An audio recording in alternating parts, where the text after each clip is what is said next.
चलो रे चलो रे चलो चलो रे चलो रे चलो चलो जहाजपुर। जब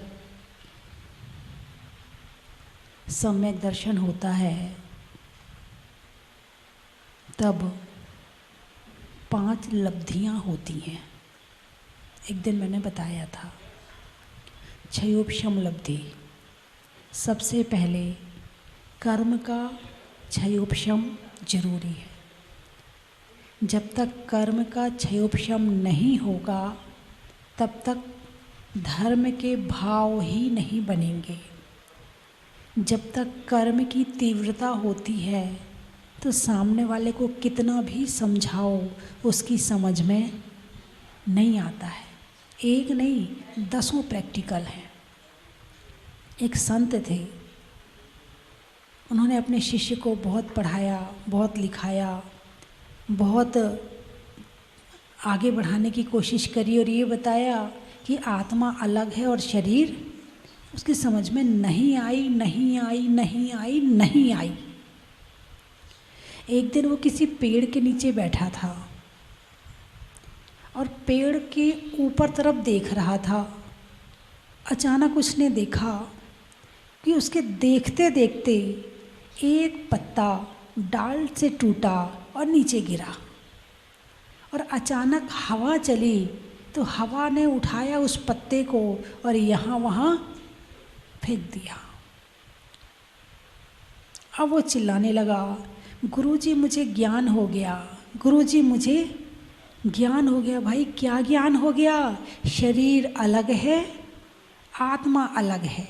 जैसे ये पेड़ का पत्ता डाल से टूटकर जाने कहाँ चला गया, ऐसे ही इस शरीर से आत्मा छूटकर जाने कहाँ चली जाएगी। ज्ञान जब तक कर्म का क्षयोपशम नहीं होता तो वही लाइन आप 10 बार पढ़ लो, आपको समझ में नहीं आएगी। और कर्म का क्षयोपशम आ जाए तो एक बार के पढ़ने में समझ में आ जाएगी। बिना कर्म के क्षयोपशम के सम्यक दर्शन की भूमिका बन ही नहीं सकती है। इसलिए कर्म का क्षयोपशम अत्यंत ज़रूरी है। वही बात जवानी में समझाते थे, समझ में नहीं आती थी, और वही बात किसी और ने समझाई और उम्र के साथ में समझाई, समझ में आ गई। कर्म का क्षयोपशम। वही बात माँ कहती है, समझ में नहीं आती है। वही बात उसकी मैम कहती है, समझ में आ जाती है। कहीं ना कहीं कनेक्शन बाहर से भी है और कहीं ना कहीं कनेक्शन कर्मों से भी है। जब कर्म का क्षयोपशम होता है तब विशुद्धि बनती है। जब कर्म का क्षयोपशम होता है तब विशुद्धि बनती है। विशुद्धि किसे कहते हैं? मैंने एक दिन और बताया था, है ना? क्रोध, मान, माया, लोभ, इन कषायों के उपशम क्षयोपशम होने पर विशुद्धि बनती है। क्रोध शांत है। धर्म करने के लिए कषायों का शांत होना जरूरी है। एक व्यक्ति को बड़ा भारी गुस्सा आ रहा है, चिल्लाए जा रहा है, आंखें लाल हो रही हैं, उससे कहो भाई नमोकार मंत्र पढ़। पढ़ेगा? नहीं पढ़ेगा। यहाँ प्रवचन चल रहे हैं, उसको सुनाई पड़ेंगे? अरे बोलिए ना, नहीं पढ़ेंगे। और बाहर कोई बैठा हुआ है और शांति से बैठा हुआ है, उसे ना गुस्सा आ रहा, ना अभिमान आ रहा, ना उसे मायाचारी कर रहा, ना वो लोभ कर रहा, वो शांति से बैठा अपनी कुर्सी पर, तो उसे प्रवचन सुनाई पड़ेंगे? अरे बोलिए ना, पढ़ेंगे कि नहीं पढ़ेंगे? तो उसकी जो ये शांत अवस्था है, उसके कर्म के क्षयोपशम से पहले शांत अवस्था बनी, और जब कर्म के क्षयोपशम से शांत अवस्था बनी तो विशुद्धि आई। अब विशुद्धि आई है तो जो बात कही जाएगी वो अंदर पहुंच जाएगी। और वो कब होगा? ये उपदेश कब समझ में आएगा? ये प्रवचन कब समझ में आएंगे? जब कर्म का क्षयोपशम होगा, विशुद्धि बनेगी। बच्चे से कहते रहते बेटा मंदिर जाओ, मंदिर जाओ, जाता ही नहीं है, जाता ही नहीं है। बहाना मार देगा, यहाँ वहाँ की बातें करेगा, जाएगा नहीं। और कभी उसके कर्म का क्षेपशम होगा और किसी गुरु का सानिध्य मिलेगा, मिनट में उसके कर्म का क्षेपशम उसकी विशुद्धि में कारण बनेगा और उद्देश्य समझ में आएगी और मंदिर जाना शुरू कर देगा। जैसे विवेक भैया बैठे हमारे यहाँ पर, धौलपुर वाले हैं, तो यदि काम होना है तो उसकी शुरुआत सीधे काम से नहीं होती है, उसकी शुरुआत कर्म से होती है। क्रोध करता आदमी धर्म नहीं कर सकता है।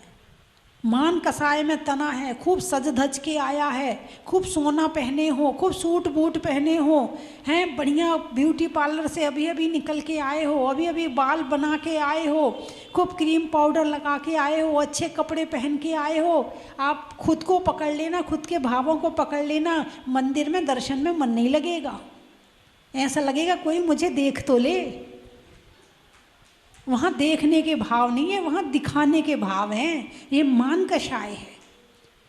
जैसे क्रोध में आदमी धर्म नहीं कर सकता, ऐसे मान कषाय में भी धर्म नहीं कर सकता है।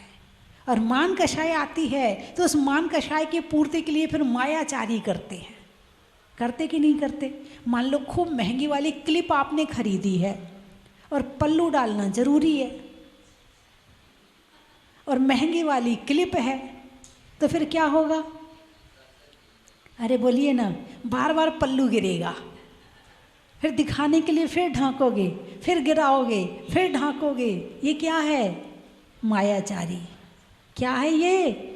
मायाचारी हैं। जब किसी शादी में जाते हो तो शादी का पल्लू, मतलब गले में सोने का हार है या कोई बढ़िया सा सेट पहने हो, तो पल्लू कैसे डालते हो? फिर वो इधर से आधा हो जाता है और फिर इधर से पीछे जाता है। अरे बोलिए ना, हाँ या ना? ये दिखावा है। किसको दिखा रहे हो? मेरे पास भी हार है, मैं भी सोने का हार पहनती हूँ, मेरे पास भी डायमंड सेट है, मैंने भी मोती की माला पहनी है, मैंने भी पन्ना की माला पहनी है। ये दिखावा करने के लिए ये मायाचारी है। तो जैसे क्रोध में आदमी धर्म नहीं करता, मान में धर्म नहीं करता, वैसे ही मायाचारी में भी धर्म नहीं करता है। और जब लोभ कषाय आ रही हो, कुछ खरीदना हो, कुछ बट रहा हो, कुछ और काम हो रहे हो, लोभ कषाय, कुछ मिलने की इच्छा हो, तब भी धर्म में मन नहीं लगता है। जेब में नोट रखे हैं और अचानक बाहर व्यापारी मिल गया, आप मंदिर में घुसने वाले थे, भाई तू अभी ले ले, बाहर गिन नहीं पाए, अब जेब में नोट रखे हैं, बताइए मन लगेगा मंदिर में? क्या लगेगा? कब मौका मिले और नोट गिन लो। हैं? आप मंदिर आ रहे थे, अचानक किसी व्यापारी का फ़ोन आया, भाई साहब दुकान जल्दी आ जाओ, सामान खरीदना है। ठीक है, अब आप मंदिर में, चाबी आपके जेब में है, चाबी आपके जेब में है, दुकान में ग्राहक तैयार खड़ा है और तुम्हारा टाइम है मंदिर का, फ़ोन आ चुका है, तुम मंदिर में घुसने वाले थे तभी फ़ोन आया था। अब तुम क्या कहोगे? वाह चमत्कार हो गया। क्या कहोगे? चमत्कार हो गया, मंदिर में घुसने वाले और देखो व्यापारी का फ़ोन आ गया, उसका इंतज़ार तो मैं कितने दिन से कर रहा था। अरे बोलिए ना, अब आपका मन मंदिर में लगेगा क्या? आपका मन दर्शन में लगेगा क्या? हैं? तो इसीलिए प्रवचन सुनने के लिए, दर्शन करने के लिए कषायों का उपशम जरूरी है। जब तक क्षयोपशम नहीं होगा तब तक कर्मों के क्षयोपशम में विशुद्धि नहीं बनेगी, और जब तक विशुद्धि नहीं बनेगी तब तक धर्म होने वाला नहीं है। अब क्षयोपशम भी हो गया, विशुद्धि भी बन गई, शांत प्रणाम भी हो गए, लेकिन प्रवचन का निमित्त नहीं है, प्रवचन सुनने नहीं मिल रहे हैं, तो फिर आगे बढ़ने का रास्ता बंद। अब जैसे एक वैज्ञानिक है, कई कई दिन तक लैब में अपनी खोज करता रहता है, उसे ना क्रोध करने की फुर्सत है, ना मान करने की फुर्सत है, ना मायाचारी लोभ की फुर्सत है, यहाँ तक कि हास्य, रति, अरति, शोक, भय, जुगुप्सा, स्त्रीवेद, पुरुषवेद, नपुंसकवेद, उसे कोई दिमाग में विकल्प नहीं है। ना वो हंसता है, ना रोता है, ना वो भयभीत होता है, ना वो शोक करता, वो कुछ नहीं कर रहा है। कर्म का क्षयोपशम तो है, विशुद्धि भी है, मगर देशना नहीं है। उसके पास में दिशा नहीं है आगे बढ़ने की।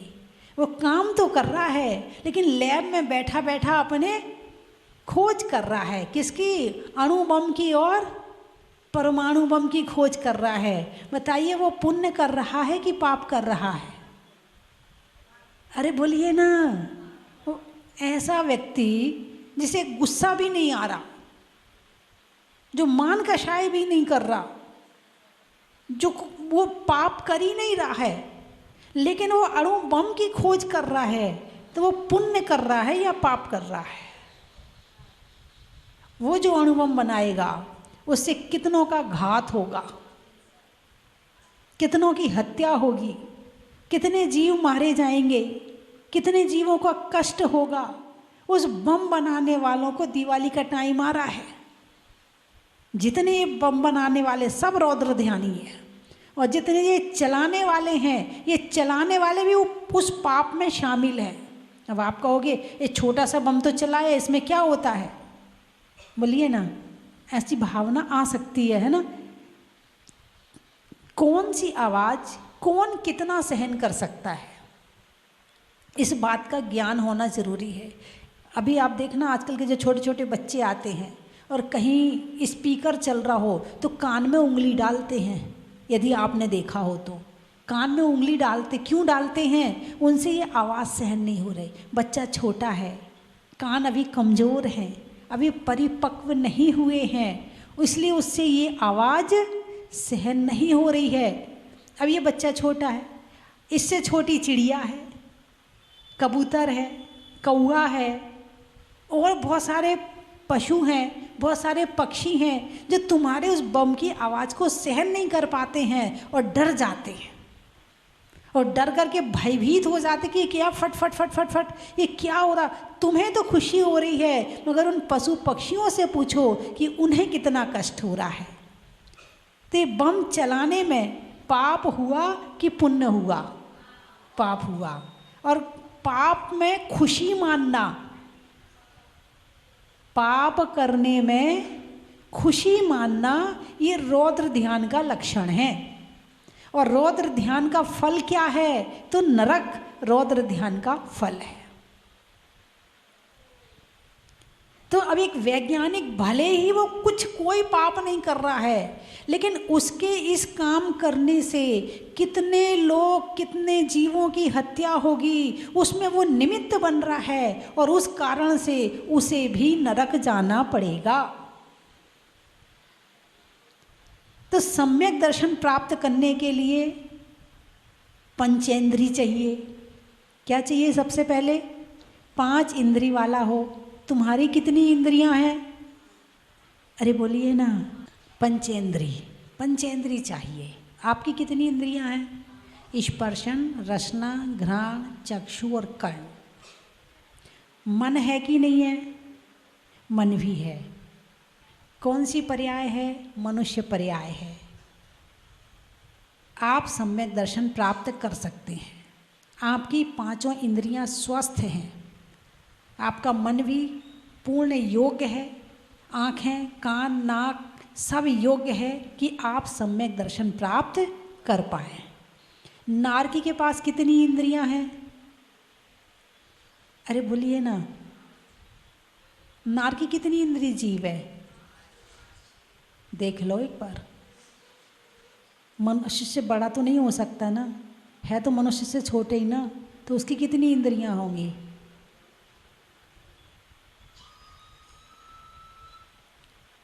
बोलिए।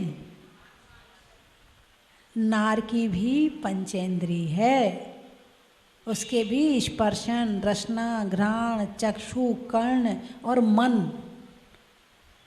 ये 6 चीज़ें उसके पास हैं। देवता की कितनी इंद्रियां हैं? उसके भी 5 इंद्रियां हैं, है ना? स्पर्शन, रसना, घ्राण, चक्षु, कर्ण और मन। मन सहित जीव, संगी जीव है। अच्छा, गाय भैंस की कितनी इंद्रियां हैं? उसकी थोड़ी 5 होंगी, वो तो 3 अंश है। उसकी 5 कैसे हो सकती है? अरे बोलिए ना। उसकी भी 5 इंद्रियां हैं और मन भी है। वो सोचते भी हैं, समझते भी हैं, जानते भी हैं, पहचानते भी हैं, बहुत अनुभवशील होते हैं पशु पक्षी। तो जिनके पास 5 इंद्रियां और मन है, सबसे पहली शर्त कि वो सम्यक दर्शन प्राप्त कर सकता है। आपके पास है कि नहीं है? आपके पास में भी है, बहुत बढ़िया। अब तीसरी लब्धि का नाम है देशना लब्धि। ठीक है, कर्म का 6 उपशम चाहिए, फिर विशुद्धि हो गई, कर्म का 6 उपशम हुआ तो विशुद्धि आ गई। ठीक है, अब तीसरी चीज़ क्या चाहिए? देशना, यानी प्रवचन, उपदेश। देशना का मतलब उपदेश। अब जिस समय शांत बैठे हो, जिस समय आपके मन में उठापटक नहीं चल रही है, आप कषायों में लीन नहीं है, और उस समय यदि आपको प्रवचन मिल जाए सुनने के लिए, बस समझ में आ जाएंगे कि हाँ यही बात सही है, हाँ यही बात सही है और मुझे ऐसा करना चाहिए। जब कब? 6 उपशम और विशुद्धि के बाद में। हाँ, यदि कषाय चल रही है, आप भले प्रवचन में बैठे हैं, जरूरी नहीं है कि आपके अंदर 6 उपशम चल रहा है, जरूरी नहीं कि आपके अंदर विशुद्धि चल रही है। हो सकता है आप कहीं कहाँ से आ रहे हो तो वहाँ के विचार लेकर आए हो और वहाँ की उठापटक अभी भी दिमाग में चल रही हो। और कुछ तो ऐसे होंगे जो मोबाइल चला रहे होंगे। नहीं, यहाँ नहीं। हाँ, क्योंकि जरूरी नहीं कि आप यहाँ बैठे हो तो यही हो, इस बात की कोई गारंटी नहीं है कि आप प्रवचन सुन रहे हो तो प्रवचन ही सुन रहे हो। आप प्रवचन सुनने में कितने बार कहाँ घूमाते हो आपको भी पता नहीं चलता है। मैंने आपके बेटे की बात कही, आपका मन बेटे के पास पहुँच गया। मैंने आपके पीहर की चर्चा करी, आपका मन पीहर पहुँच गया। आप कहाँ पहुँच जाते हो? यानी हवा से ज़्यादा, बंदर से ज़्यादा, यदि दुनिया में सबसे ज़्यादा कोई चंचल है तो वो है मन। तुम्हारे मोबाइल की घंटी बाद में पहुंचती है, मन उसके पहले पहुंच जाता है। मन की गति दुनिया में सबसे ज़्यादा तीव्र है। सूरज की रोशनी धरती पर कितने मिनट में आती है उसका भी बहुत ज़्यादा समय है, लेकिन मन की रोशनी कहाँ से कहाँ तक पहुँच जाती है वो उसका समय बहुत कम है, वो क्षण भर में पहुँच जाता। तो मनुष्य हैं, मनुष्य मन सहित है तो सम्यक दर्शन प्राप्त कर सकता है। तो त्रियंच सम्यक दर्शन प्राप्त कर सकते कि नहीं? शेर ने किया था कि नहीं? भगवान महावीर ने शेर की पर्याय में, भगवान पार्शनाथ ने हाथी की पर्याय में, है ना, सम्यक दर्शन प्राप्त किया था। जटायु पक्षी ने सम्यक दर्शन प्राप्त किया था, बैल ने सम्यक दर्शन प्राप्त किया था। आप कौन हैं? आप ना तो जटायु हैं, ना तो डॉग हैं, ना आप गाय हैं, ना आप शेर हैं। आप नहीं है ना, आप तो मनुष्य हैं। तो आप त्रियंचों से उत्कृष्ट हैं कि निकृष्ट हैं? उत्कृष्ट हैं। तो जब वो सम्यक दर्शन प्राप्त कर सकते हैं तो आप सम्यक दर्शन क्यों नहीं प्राप्त कर सकते हो? आप भी सम्यक दर्शन प्राप्त कर सकते हो, लेकिन एक बात है, जुनून चाहिए। बिना जुनून के ना तो घर के काम होते हैं, बिना जुनून के ना तो गृहस्थी चलती है, और बिना जुनून के ना सम्यक दर्शन मिल सकता है। यह मुझे प्राप्त करना है। यदि आपको कोई दुकान खोलनी, कैसे पीछे पड़ जाते हो?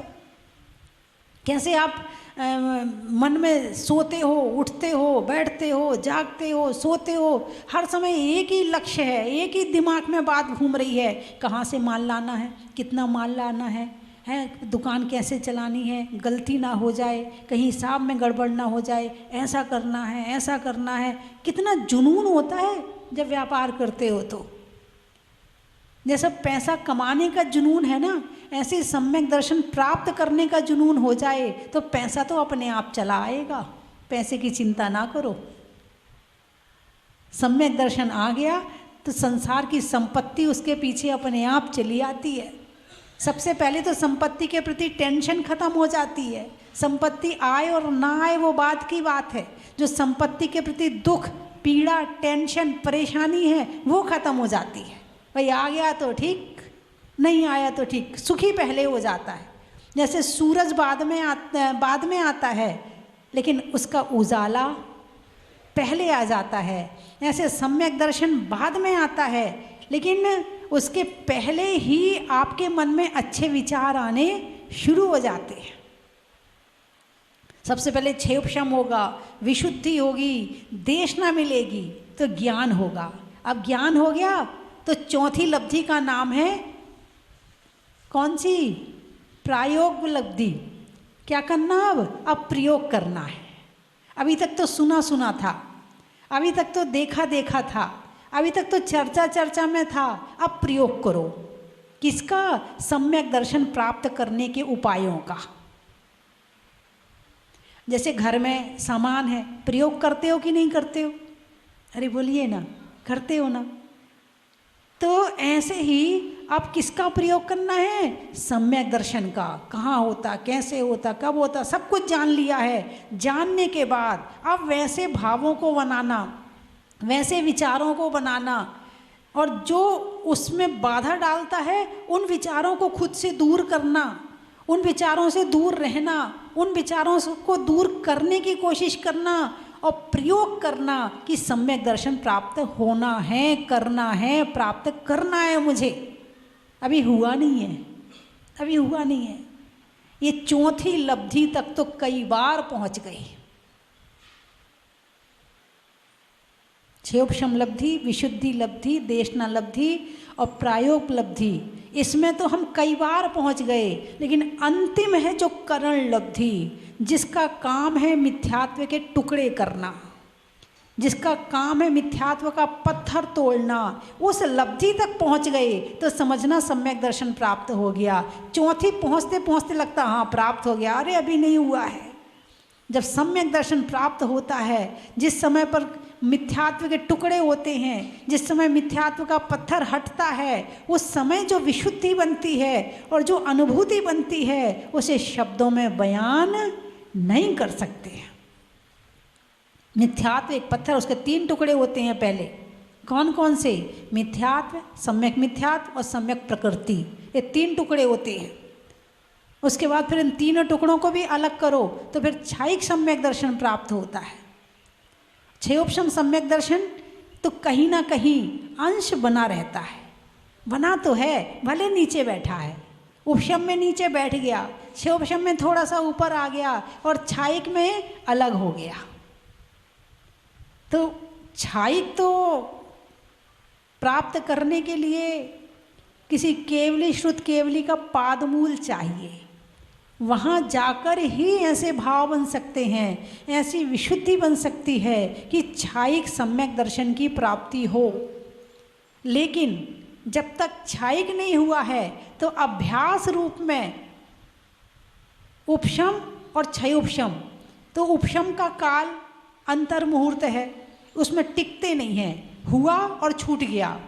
उपशम यदि क्षयोपशम में परिवर्तित हो जाए तो उसका काल है 66 सागर।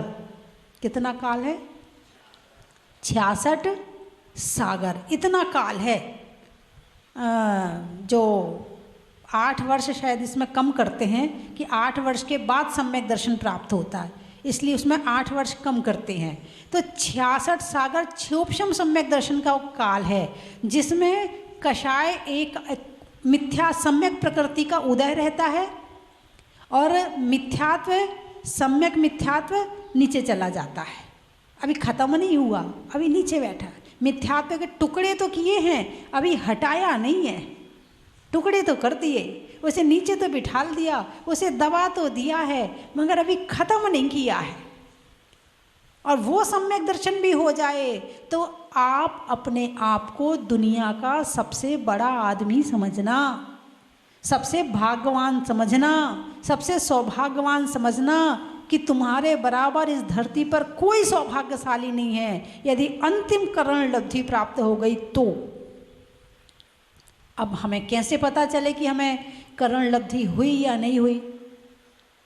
ये हमारे ज्ञान का विषय नहीं है, ये केवल ज्ञानी के ज्ञान का विषय है, ये हमारे ज्ञान का विषय नहीं है। तो इसमें हमारा काम केवल इतना है कि हम अभ्यास करते रहें, हम लगे रहें लगे रहें लगे रहें लगे रहें, हो गया तो भी लगे रहें और नहीं हुआ तो भी लगे रहें।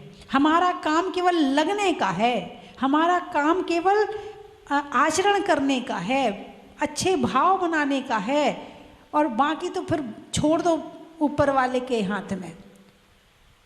ऊपर वाले के हाथ में का मतलब ऐसा नहीं है कि कोई ऊपर बैठा है तो वो झेल लेगा, वो संभाल लेगा, फिर आपको सम्यक दर्शन दान में दे देगा। नहीं, ऐसा कोई नहीं बैठा है।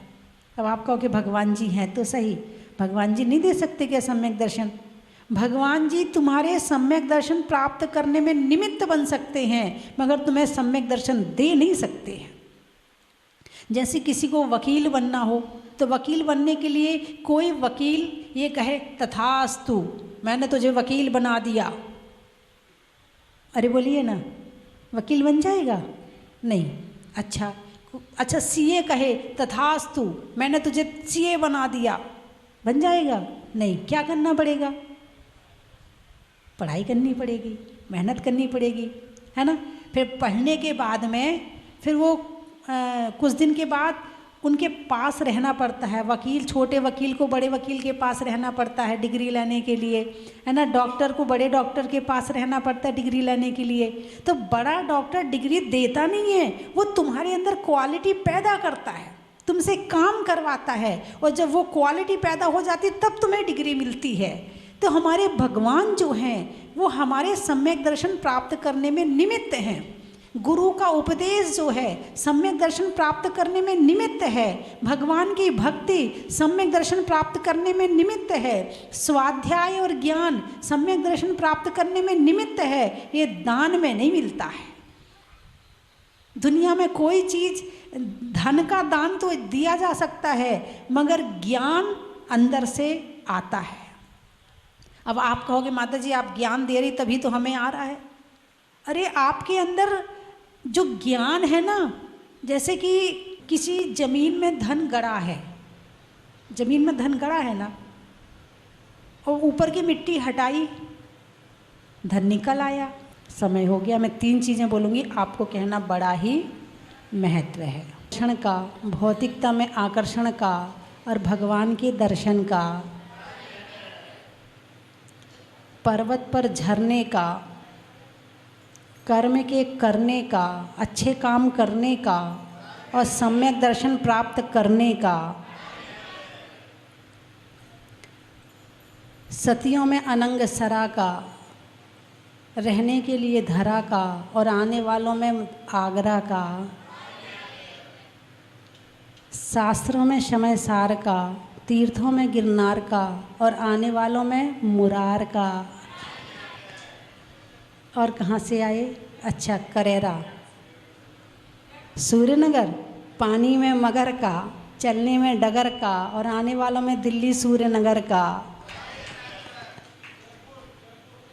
जयपुर, जयपुर 2 जयपुर हैं क्या? अच्छा, गाने में सुर का, देवों में असुर का और आने वालों में जयपुर का। जयपुर वाले तो हो गए ना, सारे जयपुर वाले इकट्ठे आ गए। आगरा, आप कहाँ थे? आप हाँ, कहीं चले गए थे आप। जब मैंने बोला था तब आप कहीं चले गए थे। हाँ, लीन हो गए थे आप। हाँ, चलिए, और कहाँ से आए? गुड़गावा, गावा है या गुड़गांव है?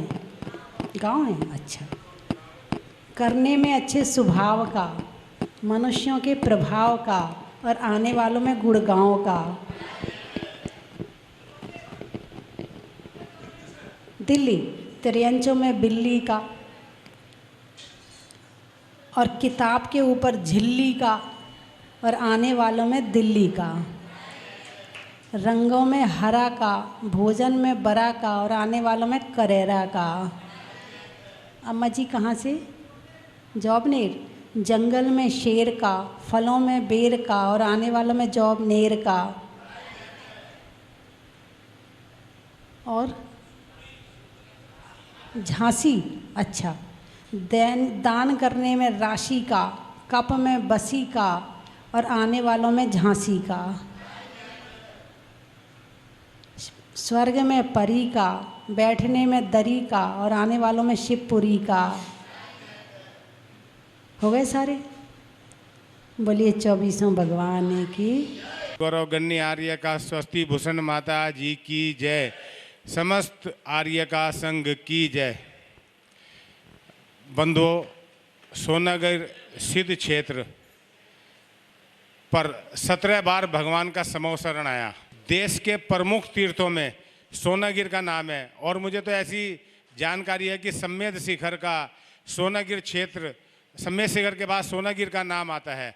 और यहाँ पर आर्य का स्वस्ति भूषण माता जी ने जो चतुर्मास कर तीर्थ का जीर्णोद्धार कराया और कराने में लगी हुई हैं, जैन समाज उनका आभारी रहेगा। देश विदेश से पर्यटक आते हैं, तीर्थ यात्री आते हैं, सभी इसका लाभ लें और तीर्थ पर जो भी तीर्थ यात्री पधारे हैं उनका हार्दिक अभिनंदन क्षेत्र कमेटी करती है। धन्यवाद। जय जैन।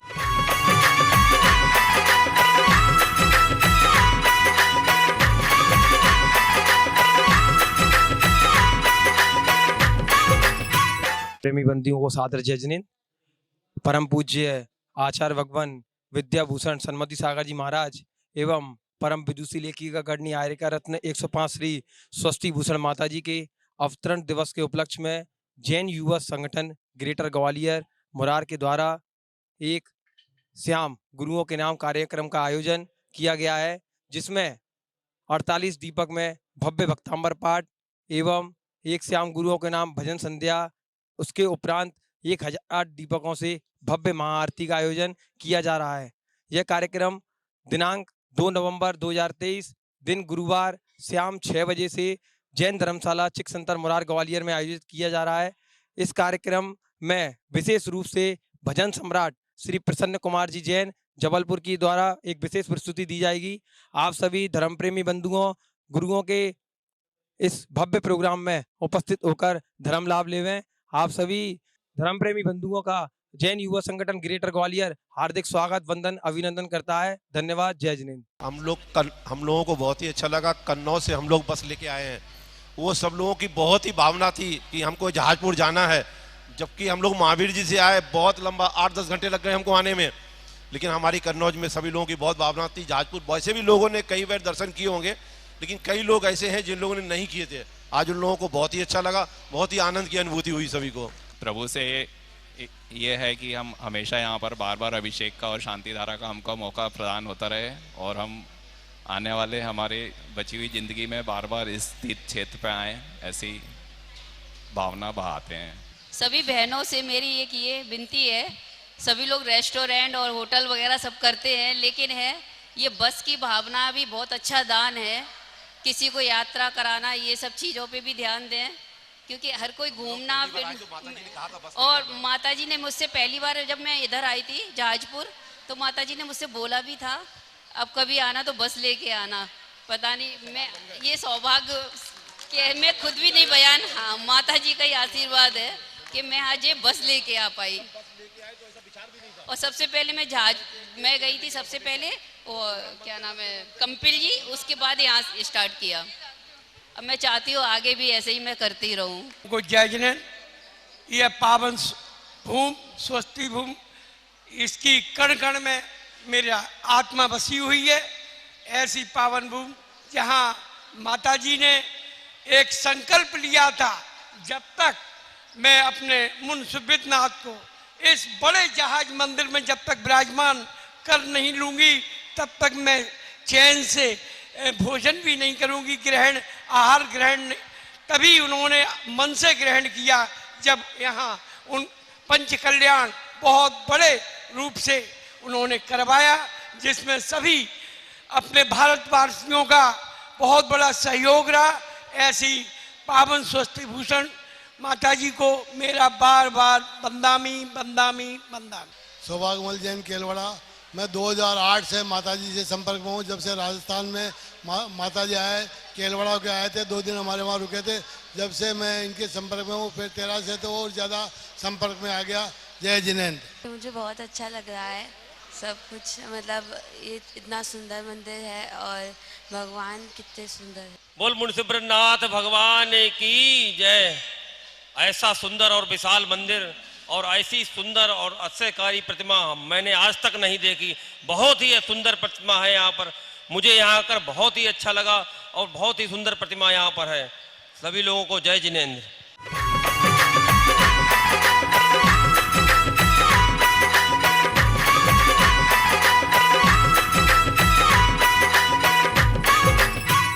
चन की थाल को सजाओ रे आज, रत्नों की थाल को भर लाओ रे आज। आओ आओ करे रे गुणगान आरती भगवन की। आओ आओ करे गुणगान आरती भगवन की। आओ आओ करे रे गुणगान आरती भगवन की।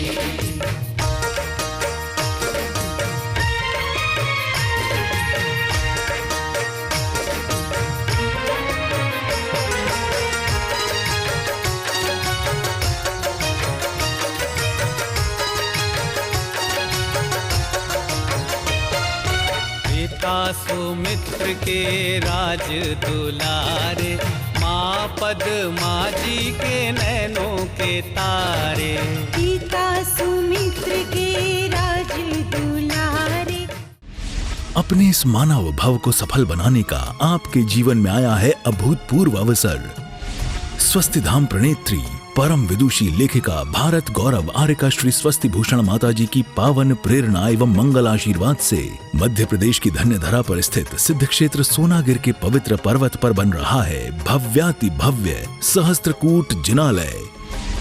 आप अपने व अपनों के नाम से एक प्रतिमा अथवा एक से अधिक प्रतिमाएं विराजमान कर सहस्त्र पुण्य के भागीदार बने। एक प्रतिमा की न्यौछावर राशि 1,11,000 रुपए मात्र। अपनी स्वीकृति प्रदान करने हेतु दिए गए नंबरों पर शीघ्र संपर्क करें।